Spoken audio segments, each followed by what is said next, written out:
안녕하세요. 국어야 놀자입니다.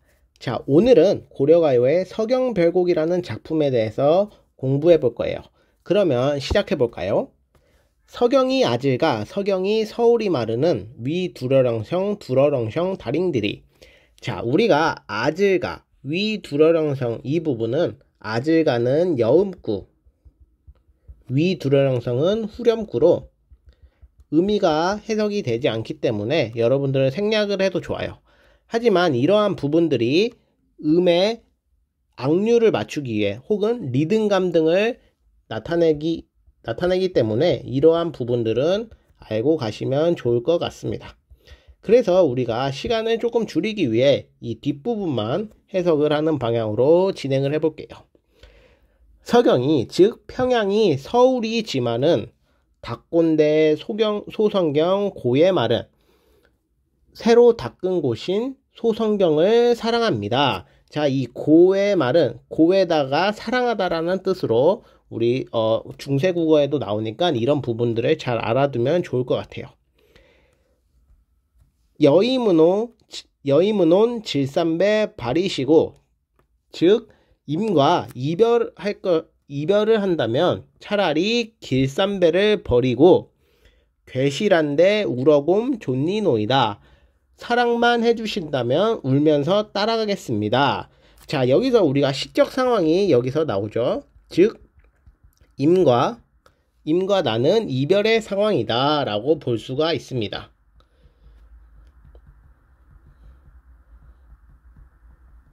그 상황 속에서 나를 사랑해준다면, 즉 괴시다는 괴다가 사랑하다라는 뜻입니다. 그래서 나를 사랑해준다면 질삼배, 즉 나의 모든 것, 여성의 생업과 관련된 모든 것을 버리고 울면서 쫓아가겠다라고 얘기를 하고 있습니다. 그래서 우리가 이러한 부분을 통해서 울면서 이별을 거부하는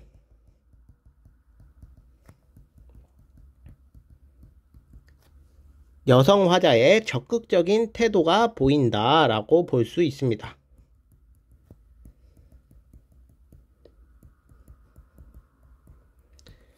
다시 정리를 해보면 지금 화자와 임이 이별의 상황에서 질삼배를 나를 사랑만 해준다면 내가 모든 것을 다 버리고 울면서 쫓아가겠다라면서 이별을 거부하는 여성 화자의 그러한 모습이 나타나고 있습니다.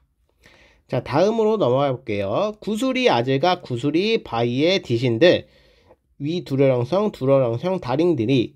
구슬이 바위에 떨어진들 긴 히뜬 그치리이까 나는 끈이 끊어지겠습니까? 지문해를 외움곤 여신들 천년을 홀로 살아간들 신이 뜻 그치리이까 나는 사랑하는 임에 대한 믿음이야 끊기고 변할 리가 있겠습니까? 라고 해석을 해주시면 됩니다.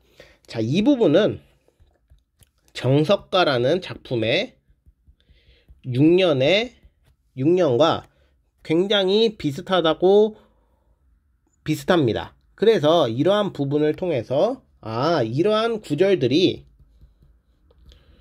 유행되어서 불려지고 있구나 라는 것을 우리가 파악을 할 수 있습니다. 이런 부분들은 여러분이 상식으로 알아두시면 좋을 것 같아요.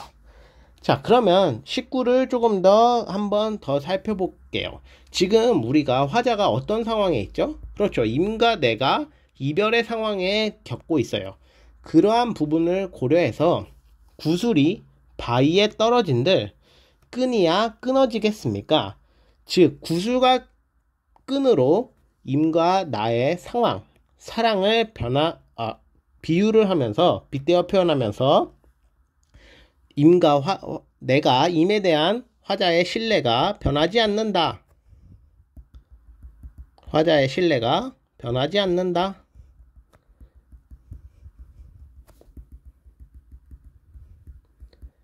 즉 내가 임에 대한 사랑이 바뀌지 않는다라는 걸 얘기를 하고 있는 거죠. 자, 천년을 홀로 살아간들 나의 믿음도 그치지 않는다라고 얘기를 하고 있습니다. 자, 이 부분에서는 임에 대한 나의 사랑이 나타나고 있습니다. 사실 이 부분은 크게 내용적으로는 쉽게 이해가 되는 부분이라서 빠르게 넘어가도록 하겠습니다. 자, 이 부분이 조금 중요해요. 우리가 집중해서 보셔야 됩니다. 자, 대동강 넓은 줄 몰라서 배 내어 놓았느냐 사공아. 너의 아내가 물란한지 몰라서 가는 배에 몸을 실었느냐 사공아. 대동강 건너편 꽃을 배를 타고 들어가면 꺾겠습니다. 자, 여기를 한번 봅시다. 지금 대동강이라는 공간이 나오고 있습니다. 우리가 공무도 화가에서 기억나시나요? 물의 기능에 대해서 배웠었죠. 이 부분도 같이 생각을 해봅시다. 공무도 화가에서 물의 기능은 단절, 이별 이런 것들을 의미했죠. 이 부분도 지금 대동강을 두고서 화자와 임이 지금 이별하는 그런 공간이 드러나고 있어요. 그래서 이러한 시어, 대동강의 시어 혹은 물의 기능을 단절이라고 볼 수 있는 거죠. 이러한 부분이 공무도 화가와 비슷하다고 볼 수 있죠.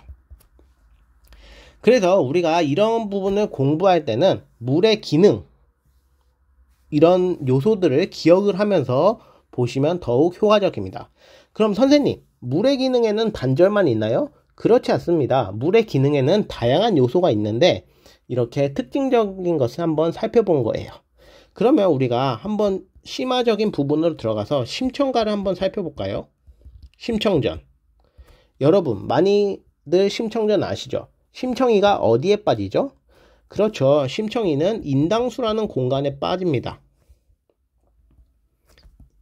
그럼 인당수도 사실상 물에 해당하는 부분인데 이렇게 보면 심청이가 인당수에 빠지면서 죽음을 겪게 되죠.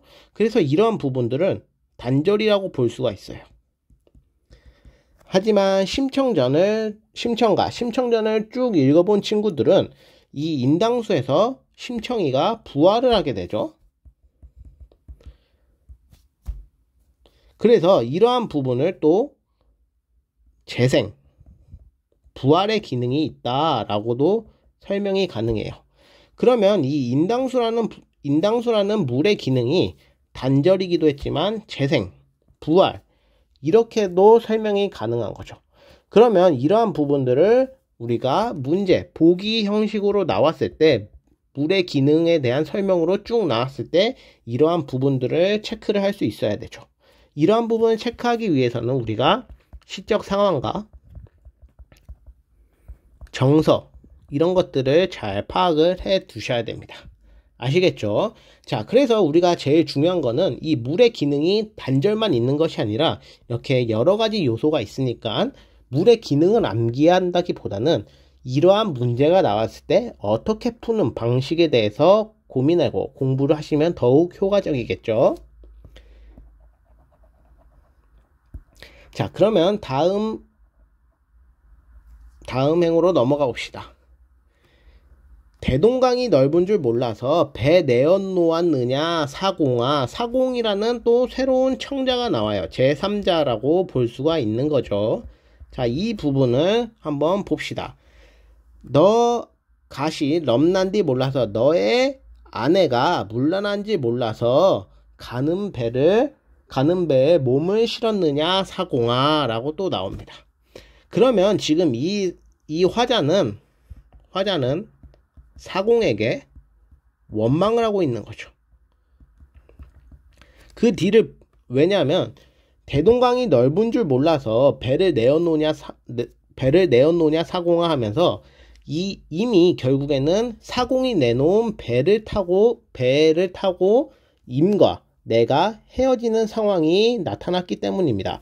그래서 사공에 대해서 원망을 하면서 너의 아내가 물란한지도 모르면서 배를 내어놓았냐고 얘기를 하고 있습니다.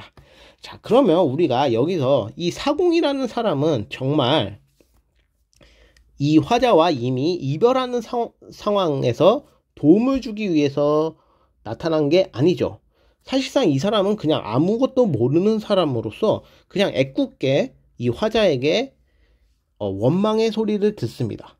자, 우리가 이런 부분을 문학적으로 또 어떻게 해석할 수 있냐면, 화자는 사실상 직접 진짜 원망하고 싶은 사람은 누굴까요? 임이겠죠. 왜냐면 임과 어떤 상황으로 헤어진 것은 모르지만 임에 대해서 원망을 하고 싶었을 겁니다.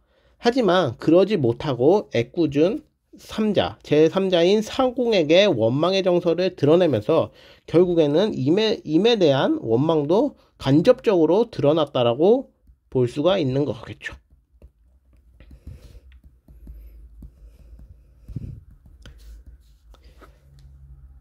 자, 이해되셨나요? 자, 그럼 다음 행을 봅시다.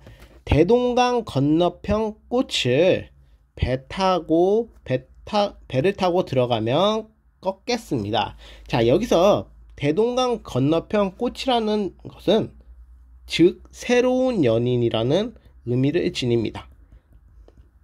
새로운 여인이라는 의미를 지닙니다. 그래서 이미 배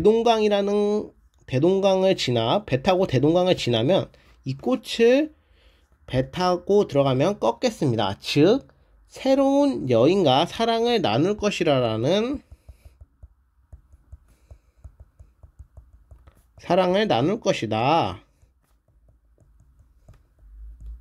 라는 의미로 받아들이게 됩니다. 그래서 임을 떠나는 안타까움 등이 다 드러나고 있다고 보시면 됩니다. 자, 그러면 다시 한번 전체적으로 한번 정리를 해볼게요. 지금 화자는 임과 이별의 상황을 겪고 있습니다.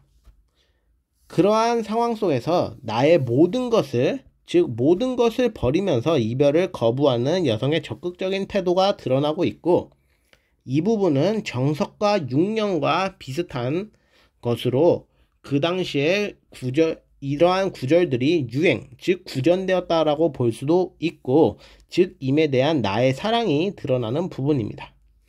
자, 출제 요소를 고려한다면 이 마지막 연이 많이 출제될 가능성이 있어요. 우선 이 대동강 물의 기능에 대해서 묻는 것으로서 이게 어떠한 기능인지 다른 작품들과 연계되어서 나올 수가 있겠죠.